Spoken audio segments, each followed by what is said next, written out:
So our topic at hand right now is the imperfect and the preterite, and trying to figure out when do I use the imperfect and when do I use the preterite. And if you're listening to this video, you should have already mastered, believe it or not, already mastered the preterite. I know that it's difficult. I know that the preterite has a lot of irregulars and you have to worry about some car-gar-zar and a plethora of other things.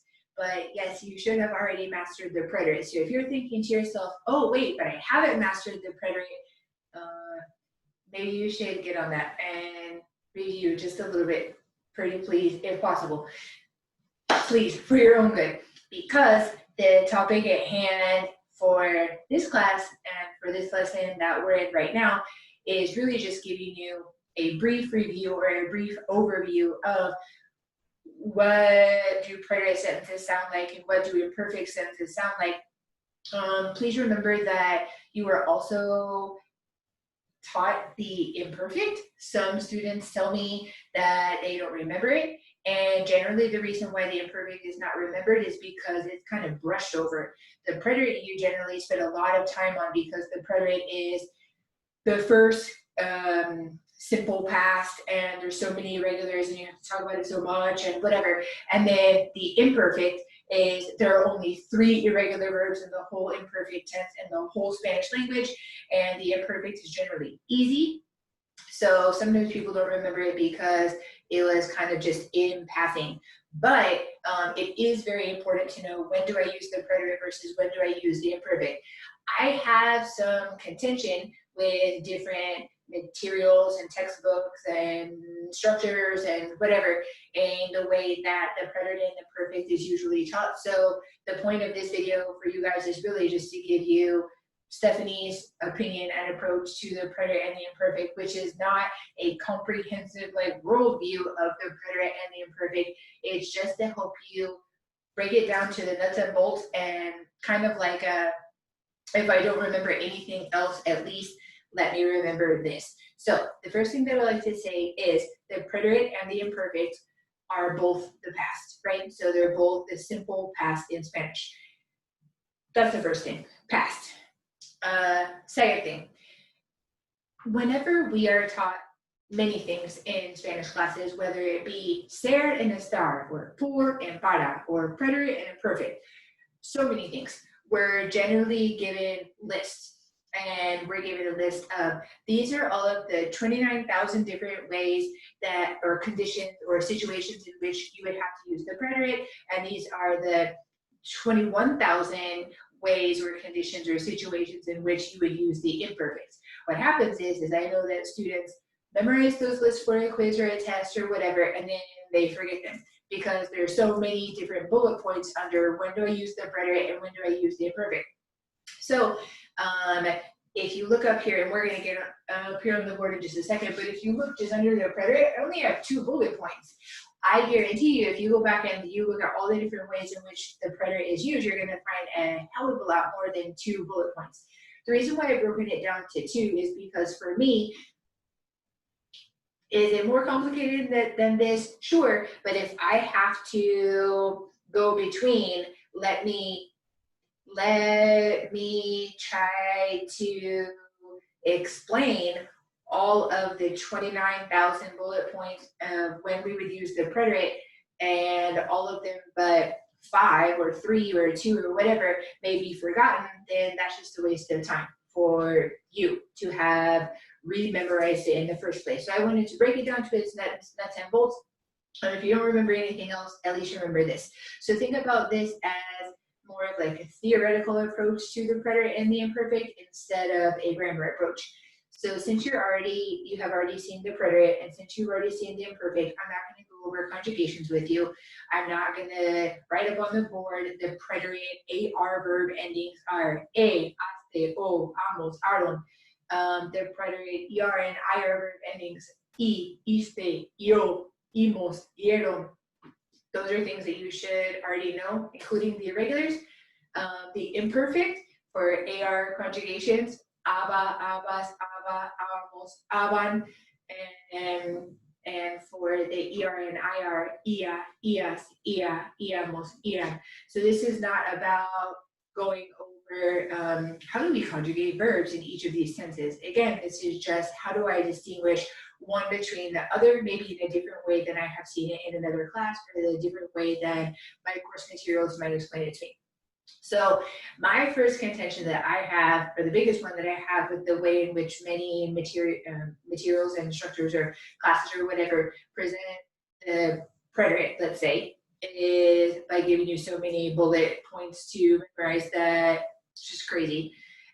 The second big issue that I have is that I think some of those bullet points, I understand why they are given to you, but I think some of them can be misleading. So let me give you some examples of things that you may remember. If you don't remember them, you should. So you may remember that when you're looking at when do I use the preterite, on a normal list, you will learn things like the preterite is used when the action interrupts. Is that true? Yes, but a lot of things interrupt other things in Spanish, and it's not always the preterite. So there's some students who will, have a situation they need to write about in Spanish, and they'll say, "Oh, but that interrupts. I must need to use the preterite." No, because that's the past, and things can interrupt other things in the present tense. So no, not every single time something interrupts something else do we have to use the preterite. So is that true when you're talking about the past? Yeah, generally use the preterite if something interrupts, but is that true in all tenses? No. So that's why I think it can be sometimes misleading. Another thing, and I'll just go over a couple of them. The second, I guess, and the last thing about the preterite is on every single list almost that you see about when do I need to use the preterite, you see something like the preterite is for actions in the past that only occurred once. I think that's incredibly misleading because think about this. If you say to me, "Hey, Stephanie, what was your morning routine?" And I say, "Well, my alarm rang." Yes, that sentence would be in the preterite. And then what else? And I'm just telling you like the series of events of my morning routine. Well, my alarm rang, preterite, fine. I hit snooze, preterite. Yeah, that's true. I woke up, or I stood up, or I got out of bed, preterite. Yes. I took a shower, would also be the preterite. I drove to work, or I started this video, or I whatever, let the dog outside, or I got in the car, or I made coffee. All of those things would be preterite sentences. But in most textbooks or in most classes, they will explain to you that they're the preterite, that those sentences would be in the preterite because those are occurrences that only happen once. I'm sorry, that's not true. I have made coffee more than once in my life. I have showered more than once in my life. I've got in my car to drive to work more than once. I have done a video more than once. I have hit snooze a heck of a lot more than one time in my life. So this whole thing about preterites for occurrences that only happen once is, in my point of view, just simply misleading. Why do they say it's for an occurrence that only happened once? Because of these two important bullet points that I have underneath the preterite. So it says preterito, which is just how you say preterite in Spanish, right? If you don't remember anything else about the preterite, remember this. The preterite is the past that is used for concrete actions or occurrences or events that happen at a specific point in time. And most people would say to you, what is the specific point in time? Well, guess what?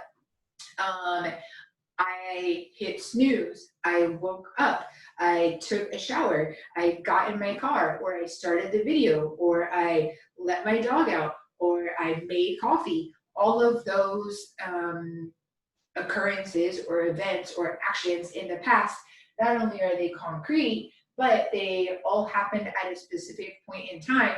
And if they didn't happen at a specific point in time, kind of like hitting the snooze button is bam, at a specific point in time, they definitely had a start and stop that could be defined. So think of like a definite start and stop point. That's pretty much the, like I said before, the nuts and bolts of if I don't remember anything else about when to use the preterite, remember that the preterite is used for concrete actions, occurrences, and events in the past that happened at a specific point in time and that generally have a defined or a definite start and stop. So then we kind of compare and contrast that with the imperfect.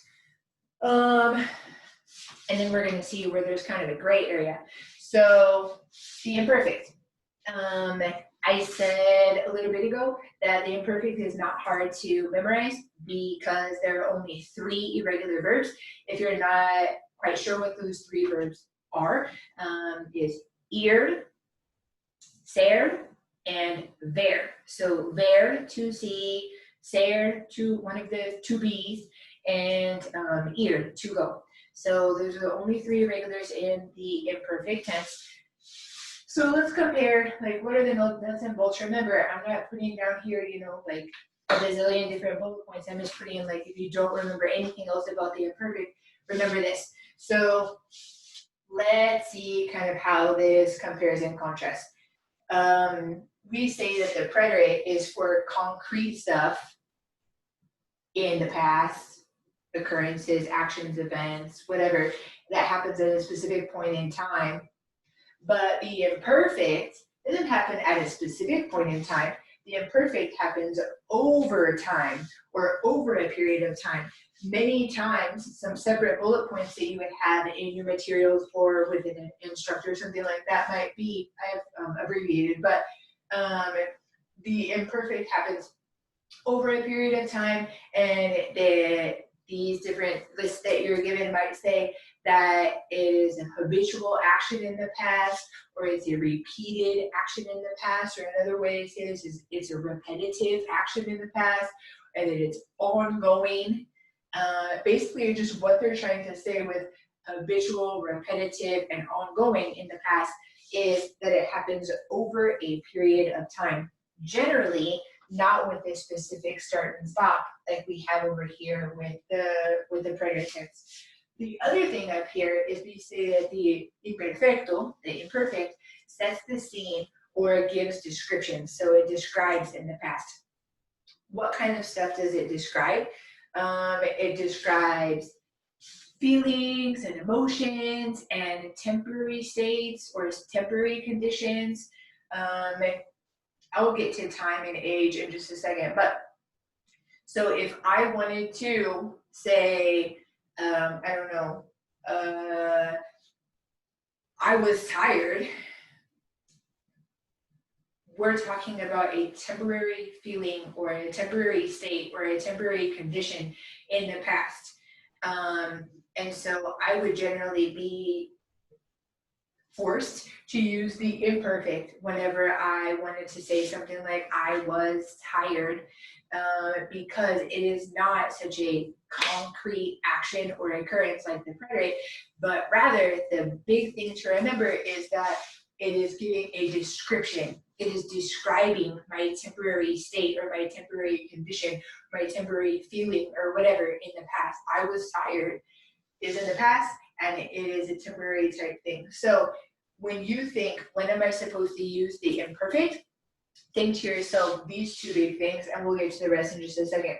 Think, I need to use the imperfect whenever I'm giving a description of something in the past, or if I want to set the scene, something like telling a story, right? So it was a sunny day, that would be in the imperfect. The birds were chirping, that were chirping would be in the imperfect, or something called the imperfect progressive, which is like a subset of the imperfect, which we will get to later. So it was sunny and the birds were chirping and it was windy and I was tired. All of those things, since we are giving a description or setting the scene, those would be sentences that we would translate into the imperfects if we wanted to put them in Spanish. And then, generally, when we're telling a story or whatever, we're setting the scene, describing in the imperfect, and then a concrete occurrence happens, and that's when we would use the preterite. So kind of think about it like that. There are two things, I don't want to call them exceptions, but there's some things that kind of don't make sense to some students with time and age. So we kind of get this idea that temporary conditions or states or feelings or emotions or whatever would be in the imperfect because it's setting the scene or describing or whatever. But age and time are things that people don't understand. Those are just cause kind of rules. It actually comes from Latin based type stuff, and they're just cause kind of things, but they still fall into the category of setting the scene or giving description. So just remember that every time you want to talk about time in the past, or anytime you want to talk about your age or even like your stage of life in the past, you're going to be using the imperfect. So if I wanted to say, when I was 22, that was would be forced to be in the imperfect. Remember though, while I have you on that note of age, remember in Spanish we don't say, like in the present tense, we don't say I am a certain age. We say I have a certain number of years. So whenever we're talking about this in the past, is the verb tener is used, right? So it would be when I had tener would be in the imperfect, right? So when I had 22 years or whatever I just said, when I was 22 years old or when I had 22 years, telling how old you were in the past is setting the scene or giving a description of how old you were. So that's why it fits under the imperfect, because it's giving a description and you're talking about your age. I mentioned whether you're talking about age or whether you're talking about stage of life, when you say things like when I was a child, when I was a teenager, when I was an adolescent, when she was an infant, when she was a baby. So all of those are not age, but they are a stage of life. And that was or were would also be in the imperfect again. Why? Because we're just giving a description or setting the scene. Time, if I say something like, I'm going to tell you a story about, oh, I don't know, I can't think of anything nice right now. The lights went out, right? I want to tell you a story about like whenever the power went out. And so I'm telling you what was going on, right? So I say, I was doing the video. By the way, the was doing would be in the imperfect because I'm setting the scene or giving a description of what was happening. So I was doing the video and it was 2:41 p.m. That was, if I say it was 2:41 p.m., that was would be in the imperfect. That can be something weird for some students to wrap their minds around, because over here it says under preterit, things are very concrete and specific and happen at a specific point in time. So why would 2:41 not be concrete and specific?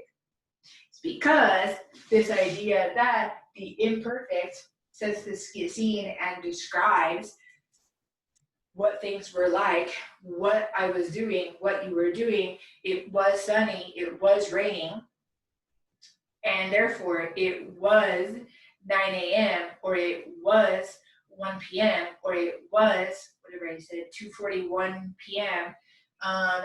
Time also falls under the category of setting the scene or giving a description. Even though it seems very concrete and specific and like it should be under the preterit side, remember that this whole sets the scene or it gives a description will trump that. Because, so we're telling this story, and remember the whole thing was like, oh, the power went out, the lights went out. So I say something like, oh man, you guys, you know what? I was doing a video imperfect, and it was sunny outside, imperfect.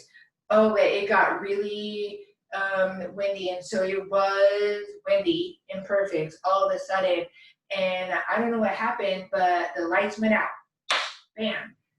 The lights went out would be the preterit, because that's a concrete, specific type thing. That is a concrete action or occurrence in the past. The lights went out at a specific point in time. There's a definite start and stop to when the lights went out and whenever the lights came back on again. And all this stuff that led up to that would have been in the imperfect, even if I had said, watch this, you guys, in this sentence, if I had said, it was 2:41 p.m. when the lights went out, it was 2:41 p.m. would be in the imperfect because it's setting the scene, giving the time or description.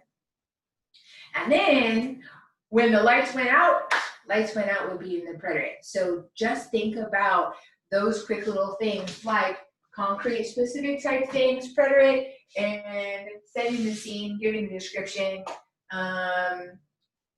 in the imperfect. Notice that a lot of the time you hear me talking about the imperfect, I say was or were. That is something that will clue you into the fact that things are happening over time or over a period of time, that they might be habitual or ongoing or repetitive, or a better way to say it, they happen over and over and over and over and over again. So notice that I have that down here. Many, many, many times when we talk about in English, was or were, or even was or were something, this is going to be something also called the imperfect progressive. We'll talk about that later. This is going to be under the imperfect. So if I say, when you were a child, or when you were young, when I was a teenager, when you were in high school, when I was in college, was or were is generally an indicator that we're talking about the imperfect, because it's generally an indicator that we're talking about something that happens over a period of time. If you think about that, that makes sense, because it not only is talking about something that happened over a period of time, but it's also talking about age, or like I said, a stage of life. And it's not like I was a teenager and then I wasn't. When do you officially start being a teenager, and then when do you like stop being a teenager and become an adult? Some people would say, well, it's when I turn a certain age, or it's whenever I start paying my own bills, or I get my own place to live, or whatever. That's such a subjective thing, but definitely when I was a teenager is something that happens over a period of time. It is not, bam, the lights went out, or I hit snooze, or I got out of the shower, or whatever. And then likewise, we say was or were ing. So again, we'll talk about that later. But if I say, I was talking on the phone while she was on the computer, that I was talking and she was working on the computer, those are things that can be put into the imperfect, or they can be put into something called the imperfect progressive, coming up next. But was and were all by themselves, or was working or were talking, are also other indicators that we would be using the imperfect in Spanish. The last thing that I wanted to say about the imperfect is used to. So every single time, it's really, really hard in a language to say every single time with no exceptions, but every single time in Spanish, if I could, no matter how I say it, and I'm going to give an example in just a second, if I could shove in the words used to plus my verb, I have to be using the imperfect whenever I put it into Spanish, right? So whether this makes sense or not, follow me for a second. If I want to say, I used to teach English.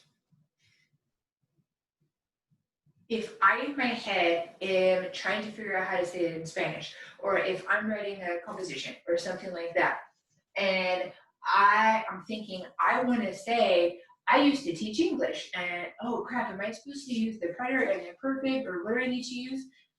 No, you guys, every single time you would say used to whatever, it will always, always, always be the imperfect. So keep that in your back pocket as something that you can use to help you.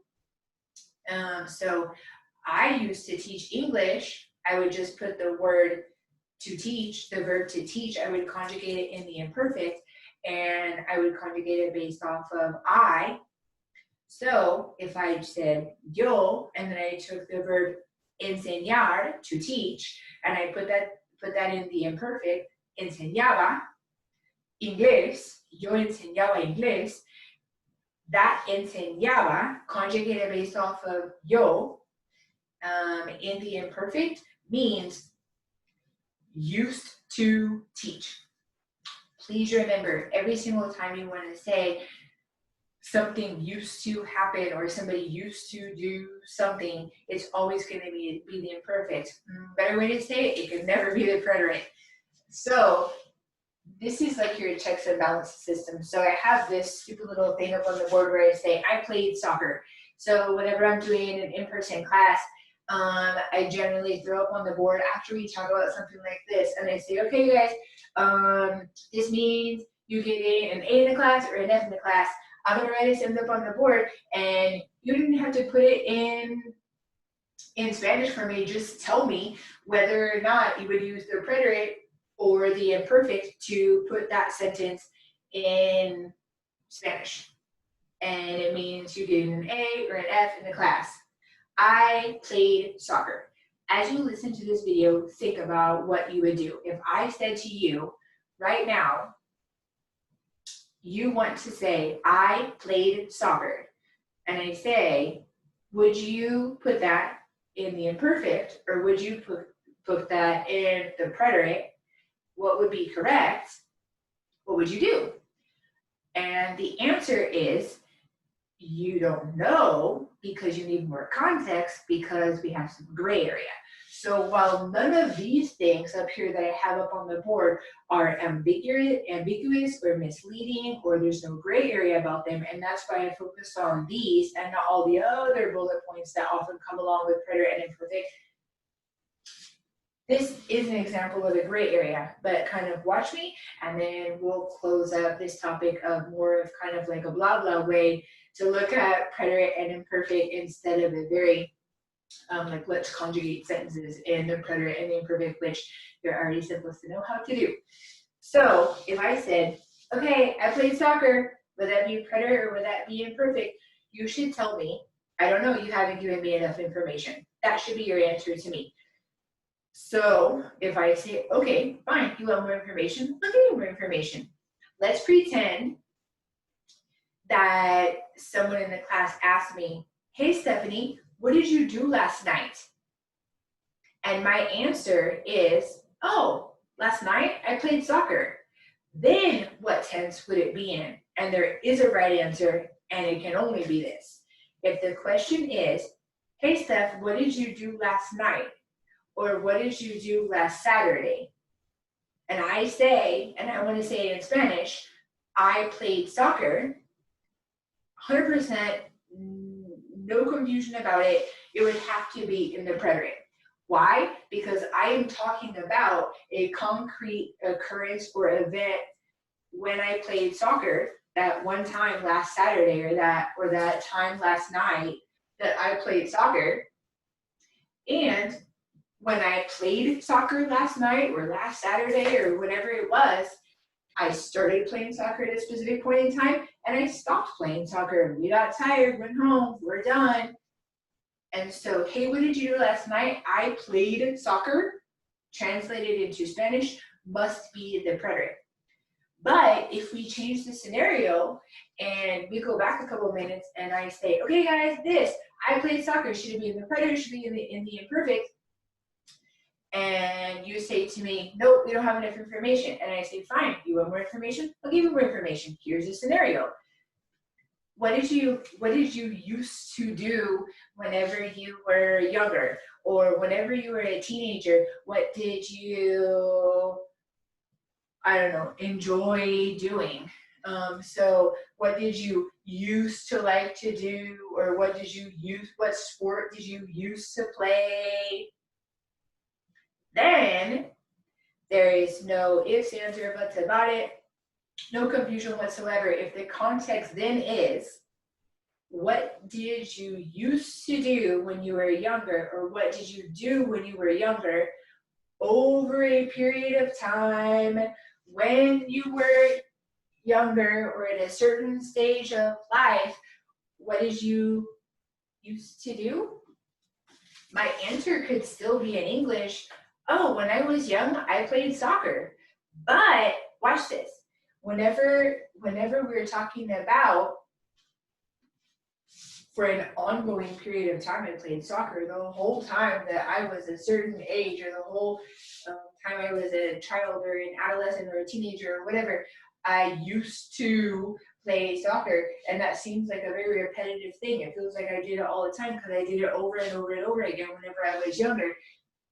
And we habitually got together and we played soccer with each other, whatever. In English, I could just spit out the same words, whether it's last night I played soccer, preterite, or when I was a kid, I played soccer, imperfect.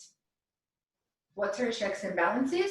Because if your question to me is, what did you used to do for fun with your friends at the park when you were, see this was were stuff happening, when you were younger, and I say, I played soccer. Remember I said, anytime you can replace what you've said with used to, it's got to be the imperfect, and there are no exceptions to that in the whole Spanish language. So what could I say? Instead of answering you what I have right here, Stephanie, what did you used to do whenever you were a kid for fun at the park? Instead of saying this blatantly, oh, when I was young, I played soccer, what could I say? When I was young, I used to play soccer. That is your checks and balances. Anytime that you can replace used to play with I played or whatever, you have to be using the imperfect. So that is, let's call it a comparison, comparing contrast type thing about the imperfect and preterite, and hopefully to shrink it down to something that is a little bit more manageable or palatable or whatever, to memorize and get an idea of what the preterite sentences and imperfect sentences kind of sound like, and the most important categories, or the most important, let's call it bullet points to keep in mind. I'm going to give one stupid example. This was such a long time ago. Whenever I was young, I was in a Spanish class in Mexico, and so like it was a Spanish class for Spanish speakers, but I was in the Spanish class, and the instructor, the teacher, said something like, think about, okay, this is real old school, so just go with me here. The instructor said something like, think about the preterite like being a snapshot. Okay, so they use the word snapshot, let's say, but like now it would be, think about the preterite like being a pic of something, and think about the imperfect like being a video. And that may not make sense, but if it resonates with anybody, it will help you to kind of visualize it in a better way. So if you think about the examples I've given about when would I use the preterite, when I hit snooze, when I got in the car, when I opened the door so the dog could go outside, you can take a pic of all those things. You could, oddly enough, you could, if you wanted to, take a picture of somebody hitting the snooze button, or take a picture of somebody opening the door for their dog, or take a picture of somebody getting in the car. It'd be kind of weird, but you could do it, and you could capture that event of hitting the snooze or opening the door for the dog and letting him out, or whatever else I said, getting in the car. You look like a stalker, but you could capture the whole event of the preterite generally with a picture. On the other hand, the imperfect, you cannot capture when I was a teenager, or when I used to play soccer, or she used to teach English, or he was tired. You can't really capture that with a picture. You would have to have a video to capture that, because you would have to be able to capture that happened something over a period of time. Somebody having played soccer, all those repeated times, all of that ongoing period of time in their younger like childhood or teenage years or whatever, whenever they used to play soccer, maybe there's like a video montage kind of thing or whatever, that would then appropriately capture that used to play soccer kind of thing. Or in my example, she used to teach English. You can take a picture of me, literally, screenshot right now. You take a picture of me, but that's not going to capture exactly what it is I'm telling you that I used to do over a period of time. So it might sound kind of dumb for some people, but it will resonate with other people. So if you need to think about the preterite being something concrete and specific or a specific point in time or whatever, think about it kind of like being, you could sort of kind of take a pic of it and it could capture the general essence of what happened in that moment. But if you wanted to capture the entire ongoing habitual repetitive was we're used to kind of thing of the imperfect in the past, it would have to be kind of like a video, because the preterite is like this and the imperfect is kind of like that. So that's your breakdown, I guess. When do we use the preterite, when do we use the imperfect, and kind of a compare and contrast.